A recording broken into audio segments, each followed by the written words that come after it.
এখানে একটা স্পট আছে, সাথে বিশাল বড় একটা শিমুল বাগান প্লাস লেবু বাগান,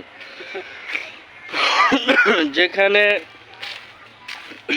এই বাংলাদেশের মানুষ প্রায় মানুষই জানে না যে এখানে আরেকটা শিমুল বাগান আছে, যেটার দৈর্ঘ্য লম্বা এশিয়া মহাদেশের মধ্যে সবচেয়ে বড়, এশিয়া মহাদেশের মধ্যে সবচেয়ে বড় একটা শিমুল বাগান।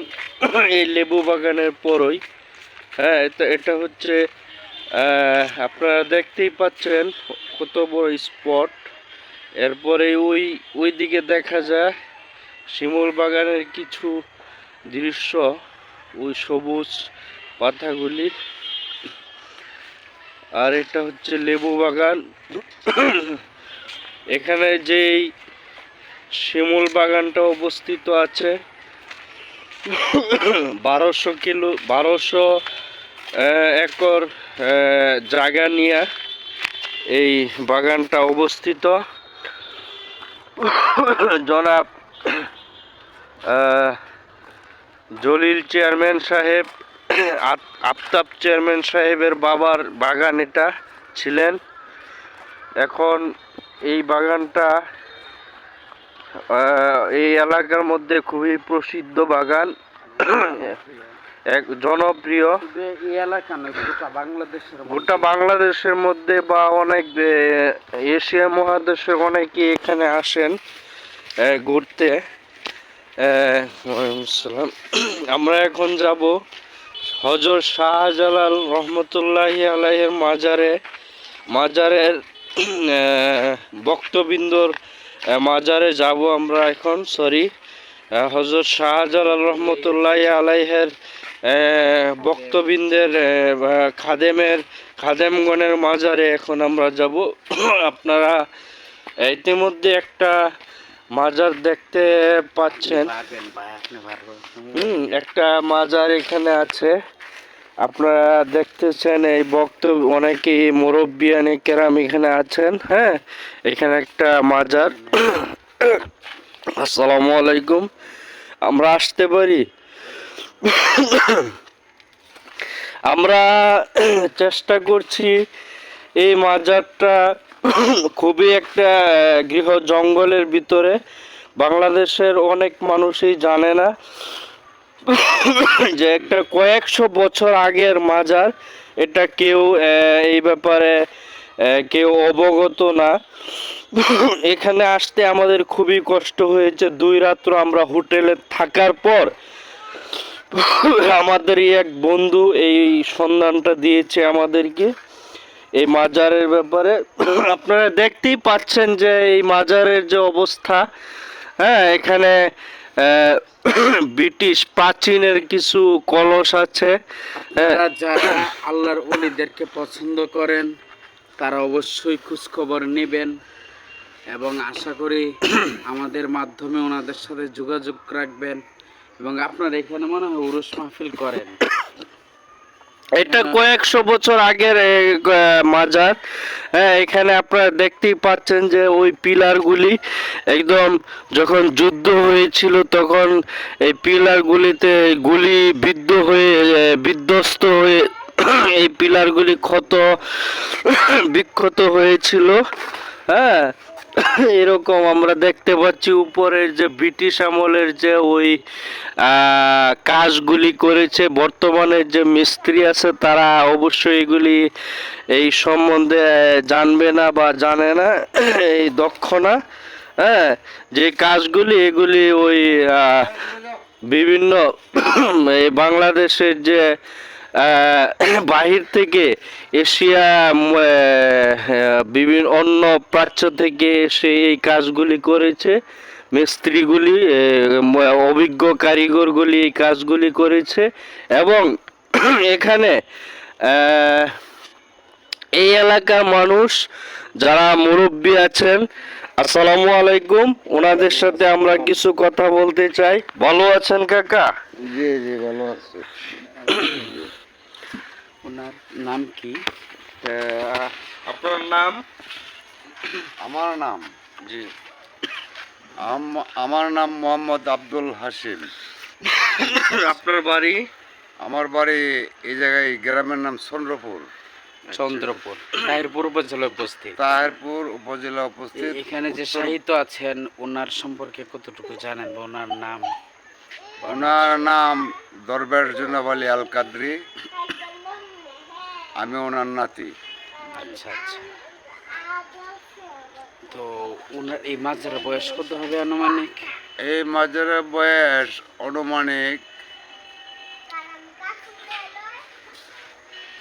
অনেক অনেক। 300 আপনি কি বছর। ধারণা করেন যে হয়তো উনি যে হযরত শাহজালাল রহমতুল্লাহ আলাইহি যেন আসছিলেন 360 জন সফর সঙ্গী নিয়ে, ওনাদের মধ্যে হতে কি উনি কি ওনাদের সাথে কি যোগাযোগ করেছিল বা শরিক হয়েছিল?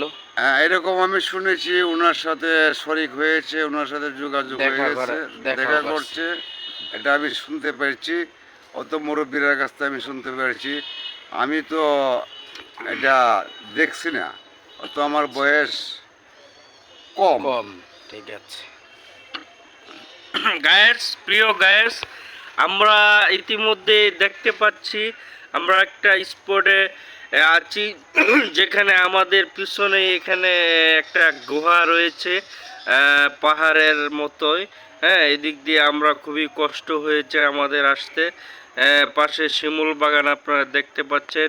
এটা হচ্ছে আল কাদির সাহেবের মাজার, প্রায় কয়েক শত বছর আগের মাজার। হ্যাঁ প্রিয় দেশবাসী, আমরা আপনাদের কাছে আবেদন জানাবো যে ইতিমধ্যে আমরা এখানে এসে পড়েছি এবং এই মাজার সম্পর্কে আমরা অনেক কিছু জানার চেষ্টা করছি এবং করব। এই মাজারের বিষয় আমরা অনেক কিছু শুনেছি যে এই আশেপাশের যত এলাকার মানুষগুলি আছে বিভিন্ন দোয়া ও আত্মার রুহ মাগফিরাতের জন্য ওনারা এখানে এসে থাকেন এবং বিভিন্ন সিন্নি মান্নত করে থাকেন। এই এটার মাজারের যে খাদিম সাহেব উনি, হ্যাঁ, আমরা আপনাদের কাছে এটাই জানাতে চাচ্ছি যে এই এলাকার আশেপাশে যত মানুষ আছে এই মাজারের নামে যদি কোনো সিন্নি মানে তাহলে তাদের সিন্নি কবুল হয় বা যে কোনো রোগের জন্য বা যে কোনো উদ্দেশ্য নিয়ে যদি কোনো নিয়ত করে যে আল কাদির সাহেবের মাজারে আমরা এই একটা গরু দিব বা একটা ছাগল দিব আমার ছেলে ভালো হলে বা হ্যাঁ এই বা এই উদ্দেশ্যটা যদি পূর্ণ হয় তাহলে আমরা আল কাদির সাহেবের মাজারে আমরা এই মান্যতটা পুরা করব বা দিব মান্যতটা। হ্যাঁ, তাহলে আমি যেটা জানতে পেরেছি আশেপাশের মানুষের কাছে যে এটা কেউ বৃথা হয় নাই, বৃথা যায় নাই কারো মানুষই, সকলের উদ্দেশ্য পূরণ হয় এবং যে উদ্দেশ্য নিয়ে মানুষ এখানে মান্যত দেয় তাদের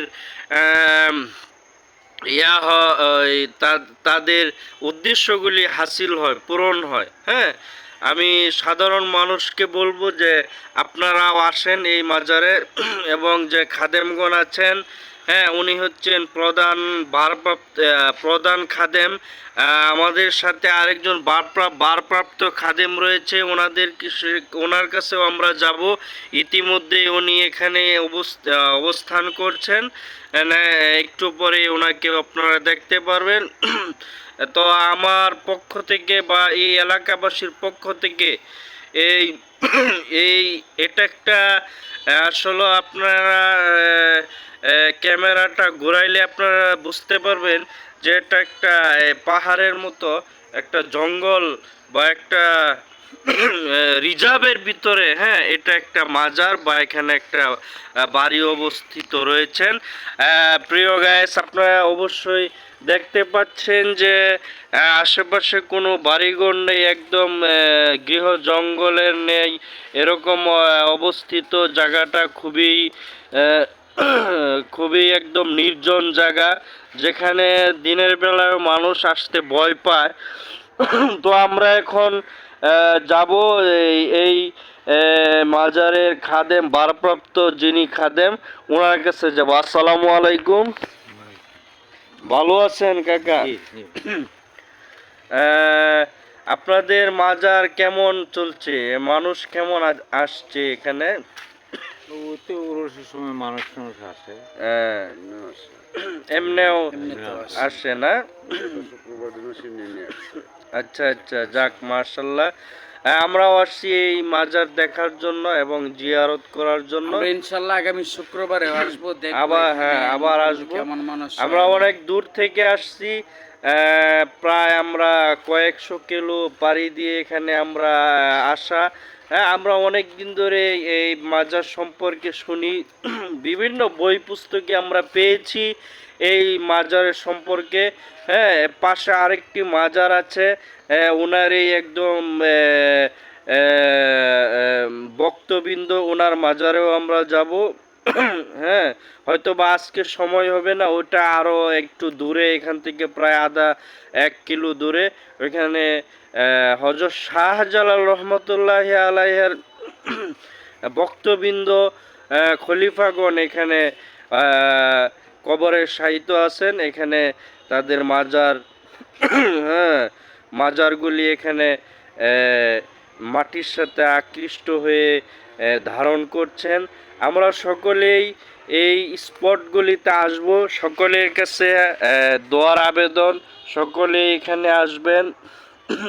তাহেরপুর থানা বাতাঘাট বাজার সংলগ্ন আল কাদিরি মাজার, হ্যাঁ, সকলেই এক নামে চিনে। তবে এখানে আসাটা খুবই কষ্টকর। এখানে আমরা আসতে খুব শরীর থেকে আপনারা দেখতেই পাচ্ছেন ঘাম জড়িয়ে পড়ছে, এবং এখানে আসতে প্রায় আমাদের প্রায় বেশ সময় লেগেছে। এখানে একটা পাহাড়ি সিস্টেম আপনারা দেখতেই পাচ্ছেন, সাইড দিয়ে ক্ষেত, জঙ্গল। হ্যাঁ, এখানে আশেপাশে কোনো মানুষ বসবাস করে না, আশেপাশে খুবই জঙ্গল। হ্যাঁ, এখানে একদম স্তব্ধ একটি জায়গা। এখানে আসলে আপনাদের আশা করি সকলেই ভালো লাগবে। হ্যাঁ, মন ফ্রেশ হবে। এখানে আমরা আসার পরে আমাদের যে মনের ভিতরে যে যে একটা ফাফুর বা একটা ক্লান্তি, এটা দূর হয়ে গেছে। আমি জানি না কেন দূর হয়ে গেছে। হ্যাঁ, আল্লাহ তাআলার রহমত, এটাই হচ্ছে আল্লাহ তাআলার ওলিদের একটা খাস একটা এই কি খাস একটা কেরামতি। হ্যাঁ, আমরা সকলের কাছে সকলের কাছে আমরা আবেদন করব যে এখানে আপনারা আসেন এবং ওনার এখানে এসে মাজার জিয়ারত করেন, দোয়া করেন তাদের জন্য। এখানের যে খাদেমগণ আছেন তাদের সাথে মুসাফা করেন, হ্যাঁ, তাদের সাথে দেখা করেন।